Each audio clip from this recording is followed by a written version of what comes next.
I had always known more was possible. I was never a settle for less or status quo kind of person. Once I laid eyes on the tallest mountain in the world, Mount Kailash, Shiva's home, or Mount Meru, Kundalini, Shakti's home, I was determined to climb this mountain. So I set out on a search for a guide. I thought I needed a guide to guide me up this mountain, someone who's climbed the mountain before and could help me prepare, train, and share knowledge, share pitfalls, share fears, share traps that I may come across. Yet I couldn't find anyone, just like I couldn't find the book that I was looking for that would at least give me the practical steps that I could try on. My stubbornness and my impatience paid off.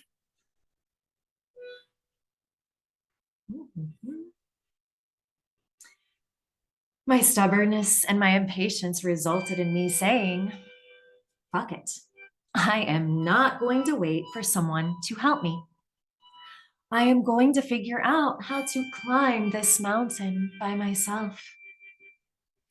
And I fell off the mountain many times, many times, always with a fierce determination in my womb and in my heart to get up and climb again.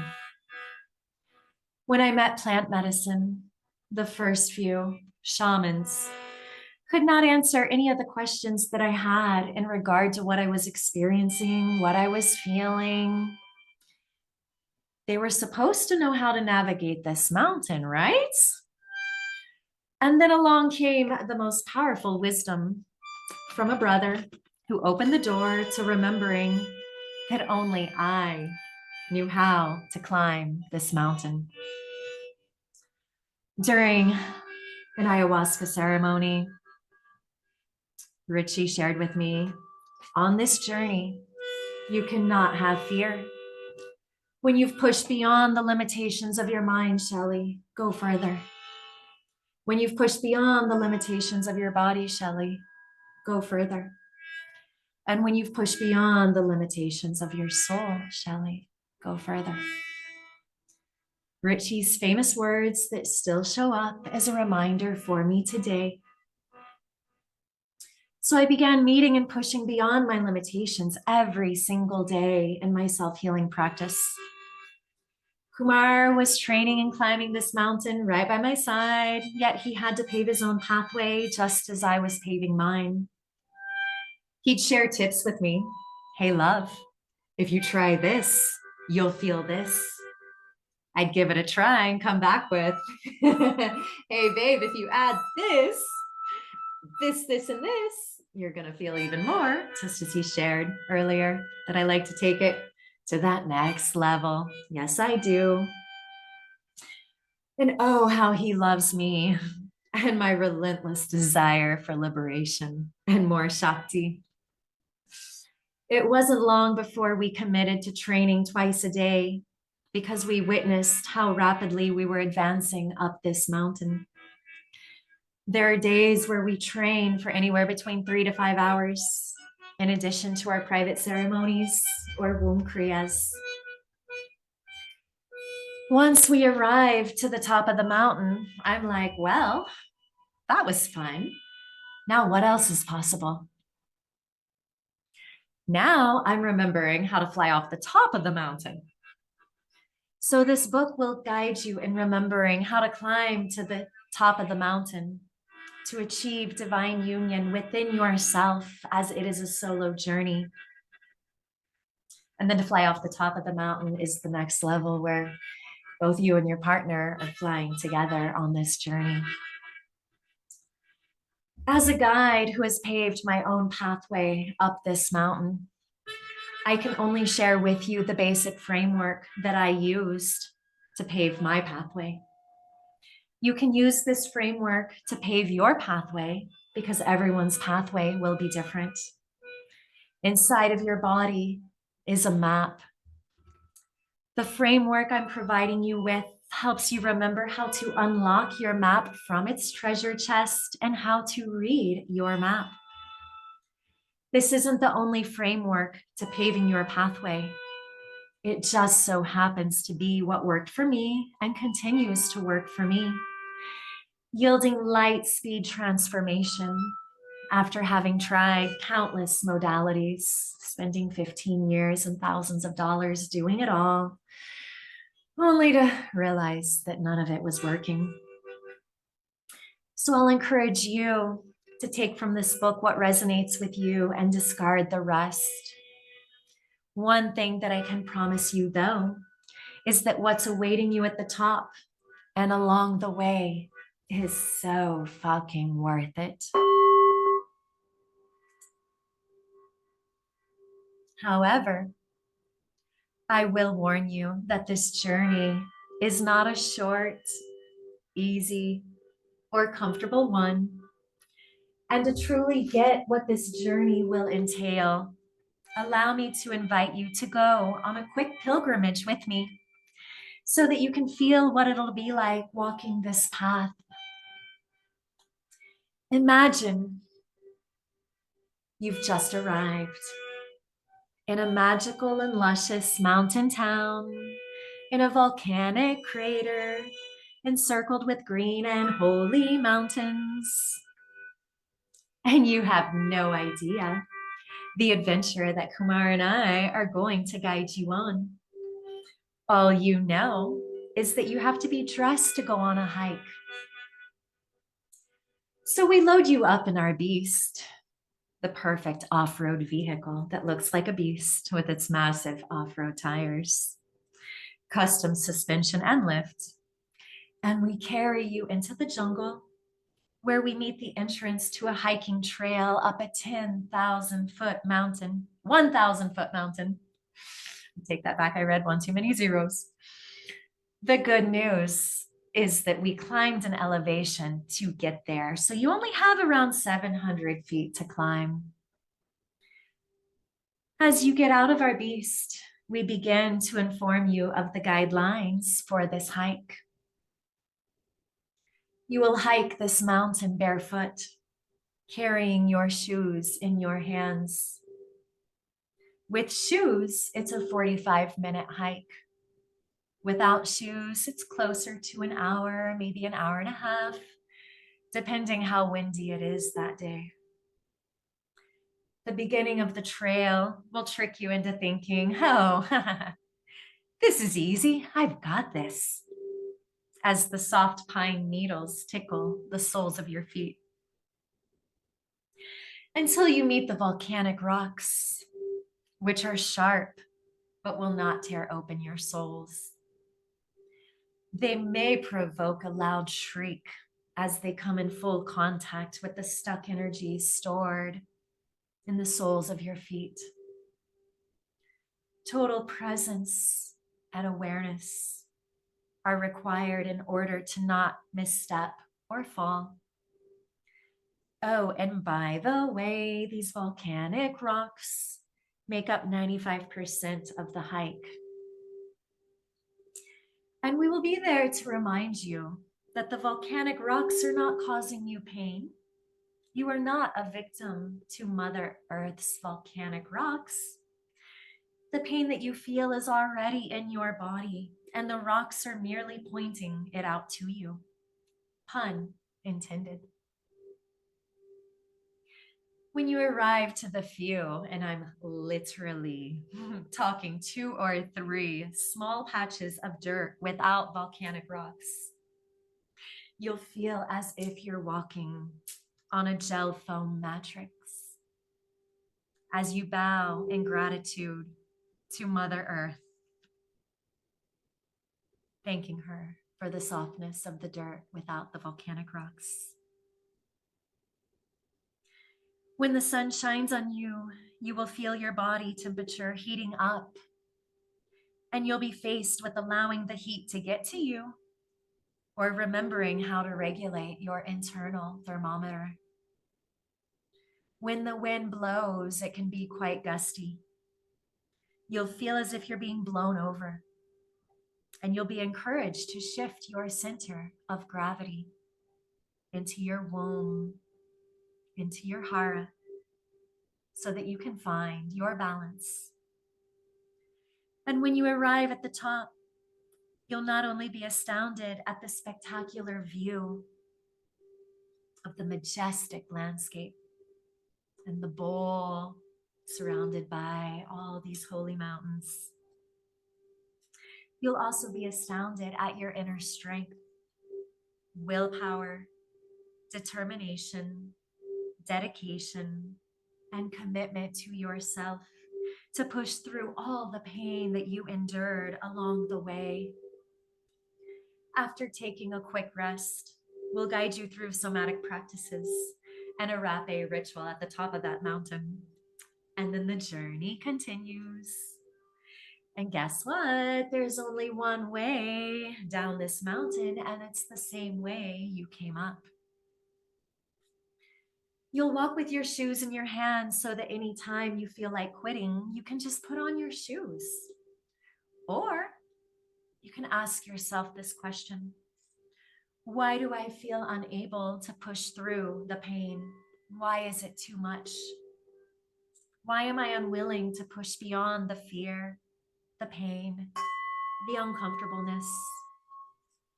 Because this mirrors everywhere in your life. When the pain becomes unbearable, you run from it. Running from it does not change it, nor eliminate it. If you find yourself meeting fear, will you overcome it, or will you succumb to it? If you find yourself complaining the entire way, where do you complain in your journey through life? If you need to sit down and take a break every 5 minutes, where do you take breaks in your life or fall off the bandwagon? If you feel like you just can't do it, it's too much, it's too intense, you can't continue, what in your life feels like it's too much, it's too intense, too overwhelming, as though you can't handle it or that you're unable to continue on? If you choose to back out of this hike at any moment, where do you back out of opportunities that could transform your life due to fear? And this is what the healing journey looks like and feels like. Every painful step is a reminder of the pain that you are carrying in your pain body, and a reminder of the pain that your ancestors walked. You are walking the same path that your ancestors walked, the path of your lineage. You can either continue down the path of your ancestors and repeat their pain and fear patterns, or you can heal the pain and walk a different path, a path of pleasure. What will you choose? Oh, and by the way, this mountain is real and the hike is real. We make this pilgrimage frequently, and each time becomes easier and easier. The second time we went on this hike, my pelvis and knees were unraveling some deep distortions. And I had asked Kumar to do some body work on me that evening. It was also a pretty powerful portal day with some incoming solar flares. Yet we had been waiting weeks for a sunny evening to go on this hike.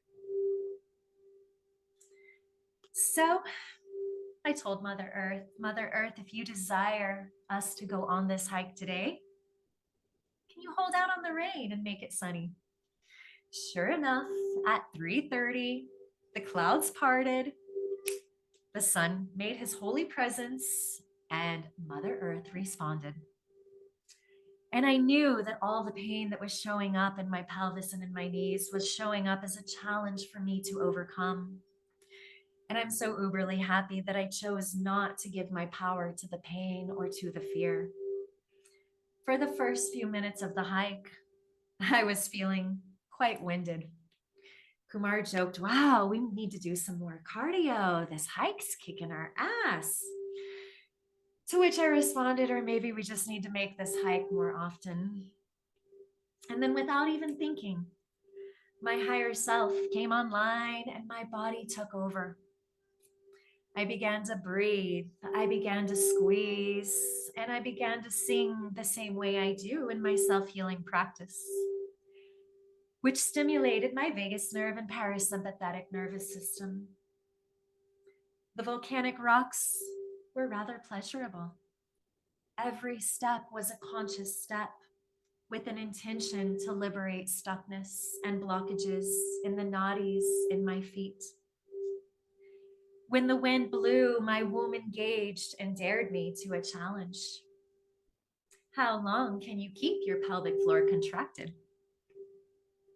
My sunstone yoni egg instructed me in how to walk to direct the pain in my knees up into my womb so that it could be transmuted through my pelvic floor contractions. I had completely forgotten how winded I was at the beginning of my hike until I made it to the top of the mountain. Not winded at all, not tired at all, not in pain at all. I blew my conch shell, Kumar blew his didgeridoo as we anchored in the cosmic energies to Mother Earth's ley lines, her nadis, her meridians, her Shakti channels, and channeled this energy up through our bodies, through the now open portals in our feet. The journey down was even more fun as I kept my ankle rattles on, and with every step I took, I sent acoustical vibrations into Mother Earth, shaking loose all the pain that my ancestors walked before me from her body. Purple and blue orbs of light were guiding my path as they appeared over the rocks that Mother Earth wanted me to step on, transmuting those imprints of pain, separation, fear, and war stored in her body, transmuting them into imprints of fun, joy, pleasure, unconditional love, and divine union. I was happily and joyfully singing and chanting my whole way down this mountain as I was rewriting the path that my ancestors walked. And I literally had so much fun doing it. So much so that Kumar joked with me at the bottom of the mountain. What did you say, love? I think you made so much noise coming down this mountain that you woke up everyone in the volcano. And P.S., we offer this sacred hike to those brave and courageous souls who dare to join us in our private ceremonies and retreats, and who are willing to meet their limitations, their fear, and their pain. So my fellow soul sister and soul brother, if you're ready to begin this journey up the mountain, let's meet the second key player in your ascension journey, your greatest ally who can assist you along your path and has been ever so graciously gifted to us from Mother Earth herself to aid us in remembering how to heal our pain body and liberate ourselves from the veils of illusion. She goes by cannabis. And when cannabis is imbibed consciously in sacred ceremony with the intention to heal, she invites you to check in versus check out, to go within yourself rather than escape yourself, to feel your body rather than numb your body, to heal your traumas and wounds rather than avoid them, to embrace pleasure rather than shame pleasure, to resolve addiction rather than create addiction, to free yourself from toxic behaviors, patterns, programs, and mindsets, rather than enslave yourself to toxic behaviors, patterns, programs, and mindsets, to retrieve your soul rather than deny your soul, and to remember who you are rather than be who you are not. Are you ready to embark on the journey of your life that will guide you home to your higher self.